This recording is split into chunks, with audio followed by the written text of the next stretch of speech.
بسم الله الرحمن الرحيم.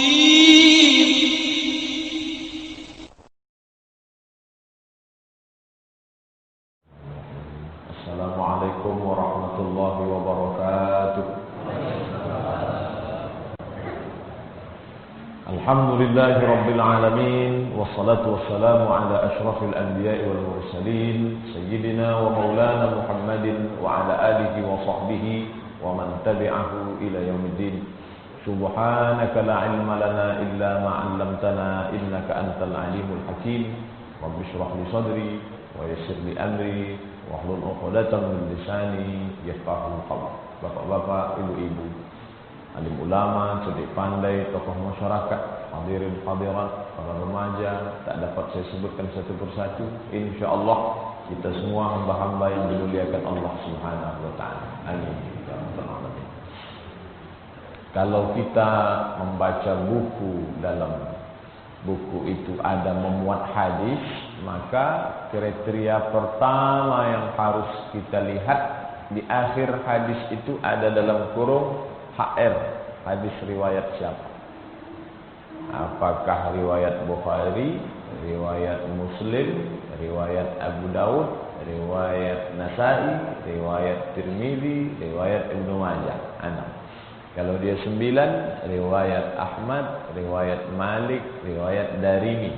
Apakah hanya 9? Tidak. Ini yang dibuat susunannya oleh Ahlus Sunnah wal Jamaah. Ditambah lagi mungkin dia riwayat Tabrani atau riwayat Imam Al-Hakim atau riwayat Imam Al-Baihaqi dan banyak sekali. Maka hadis yang kita kaji subuh ini seringkali di awal pembahasan itu dulu yang kita bahas. Hadis ini disebutkan oleh Imam Ahmad bin Hanbal dalam kitab Al-Musnad. Juga disebutkan oleh Imam Al-Hakim dalam kitab Al-Mustadrak. Juga disebutkan oleh Imam At-Tabrani, juga disebutkan oleh Imam Al-Baihaqi, juga disebutkan oleh Imam Ibnu Asakir dalam kitab At-Tarikh. Oleh sebab itu tak diragukan tentang letak posisi hadis ini dalam kitab-kitab induk. Adapun sahabat Nabi, dari siapa dia? Ini tak terlalu penting. Jadi tapi kalau ada orang menyebutkannya, ini dari Abu Hurairah, ini dari Abdullah bin Abbas, ini dari Abdullah bin Mas'ud, ini dari Aisyah, ini dari Ummu Habibah, bagus. Tapi yang pertama yang perlu dilihat hadis riwayat siapa. Setelah diketahui dalam kitab apa, lalu kemudian hadis yang kita kaji subuh ini diriwayatkan dari 3 orang sahabat Nabi. Yang pertama Abdullah ibnu Umar ibnu Al-Khattab, anak Umar bin Khattab, khalifah kedua. Dia punya anak namanya Abdullah bin Umar dan salah seorang satu di antara 7 sahabat Nabi yang banyak meriwayatkan hadis. Yang kedua, hadis ini juga diriwayatkan dari Abdullah ibnu Amr ibnu Al-As. Yang pertama tadi Abdullah ibnu Umar, yang kedua Abdullah ibnu Amr ibnu Al-As, anak dari sahabat Nabi bernama Amr bin As yang pernah menjadi gubernur Mesir pada masa Khalifah Umar ibn Al-Khattab. Umar ibn Al-Khattab puncak kekuasaan di Madinah. Saat itu Mesir itu belum negara, hanya sebagai salah satu provinsi. Bapak Ibu bisa bayangkan besarnya negara Islam saat itu. Ibu kotanya Madinah Al-Munawwarah. Mesir yang sekarang negara malah dulu hanya provinsi yang dipimpin oleh gubernur bernama Amr ibn Al-As. Dan anaknya seorang ahli ibadah dan zuhud juga banyak meriwayatkan hadis, yaitu Abdullah ibn Amr ibn Al-As. Dan hadis ini juga diriwayatkan dari sahabat Nabi bernama Abdullah ibn Abbas, anak dari paman Nabi bernama Abbas bin Abdul Muttalib. Jadi ada beberapa paman Nabi yang tersebut dalam sejarah. Ada namanya Abbas, ada namanya Hamzah, ada namanya Abu Talib, ada namanya Abu Lahab. Yang Abu Lahab ini musuh, sampai-sampai satu surat khusus untuk dia. Tabbat yada abi lahabin wa tab. Ada pula Abu Talib, baik tapi mati dalam keadaan kafir. Sedangkan yang dua ni Muslim, Hamzah dengan Abbas. Abbas ni punya anak laki-laki bernama Abdullah. Jadi tiga periwayat ini namanya tiga-tiga Abdullah.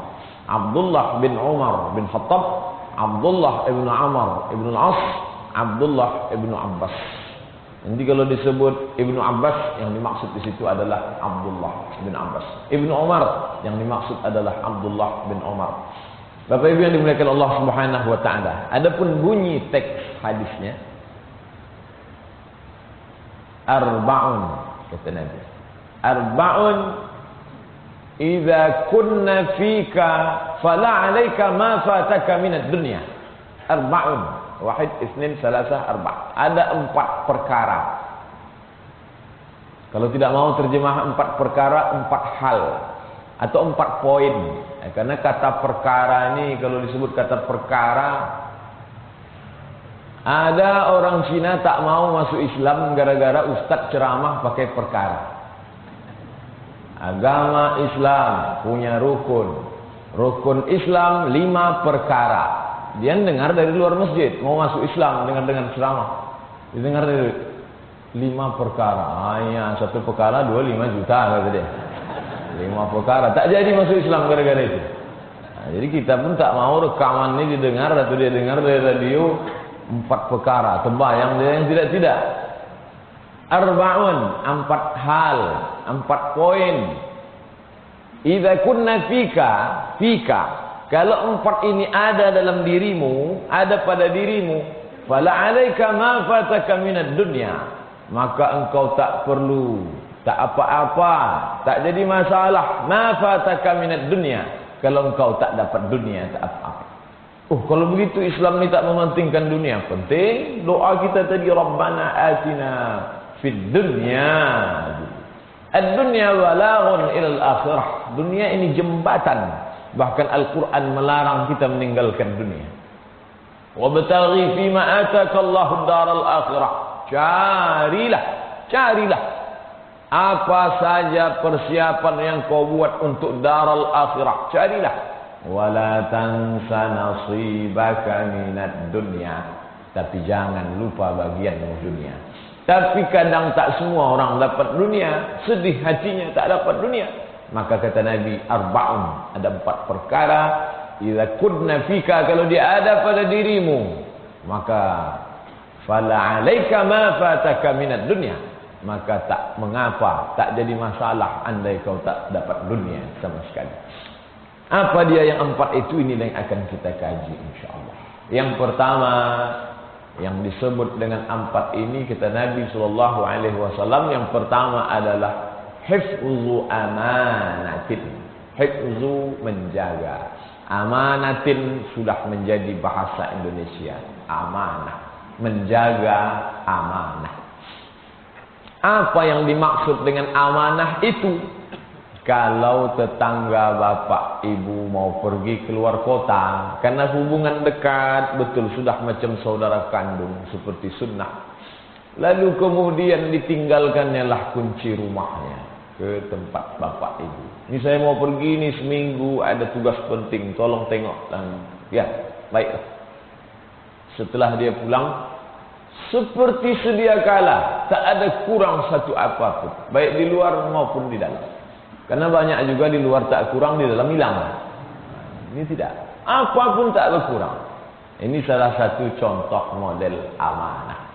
Amanah, iman, aman berasal dari satu akar kata, a, mim, nun. Amanah, iman, aman. Kenapa dia dari satu akar kata? Karena kalau sudah dekat dengan orang yang amanah, maka kita pun merasa aman. Kenapa kita merasa aman? Karena ada iman, percaya. Kenapa kita titipkan kunci itu ke dia? Karena kita percaya dengan dia. Kenapa kita percaya? Karena hati kita merasa aman selama ini. Kenapa kita merasa aman? Karena dia amanah. Nah, dalam hadis ini disebutkan yang pertama kali dari 4 poin ini adalah hifzu amanatin, menjaga amanah.